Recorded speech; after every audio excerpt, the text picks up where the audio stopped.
Query जो हमारी आई है वो है राजन वेकरिया, वो भी यूट्यूब पे उन्होंने क्वेरी भेजी थी और उनका क्वेश्चन ये है कि सर वेसल सेल होने के बाद एलसी पेमेंट डॉक्यूमेंट कंसाइनी के पास कितने दिन में पहुंचाएंगे या पहुंच जाएंगे।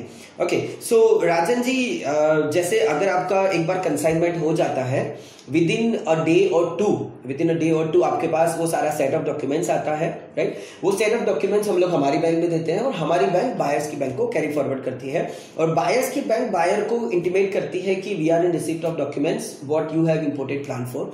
तो इस तरीके से वो बायर के पास पहुंचता है। बट जैसे 1 या 2 दिन आपके पास आने में सेट ऑफ डॉक्यूमेंट्स टाइम लगता है और आप जब बैंक में दोगे so the bank is going to take around 3 to 4 days of time to reach to the buyers bank.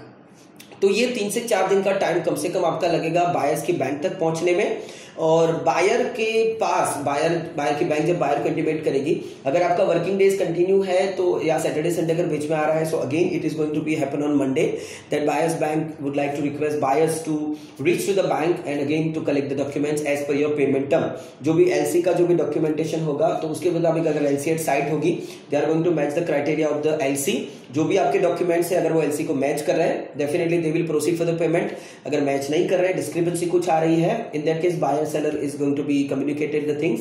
और अगर वहां पे लगता है कि ये क्वेरी रिजॉल्व करके फिर आगे किस तरीके से बढ़ना है वो म्यूचुअल अंडरस्टैंडिंग से आप डिसाइड कर सकते हो, राइट।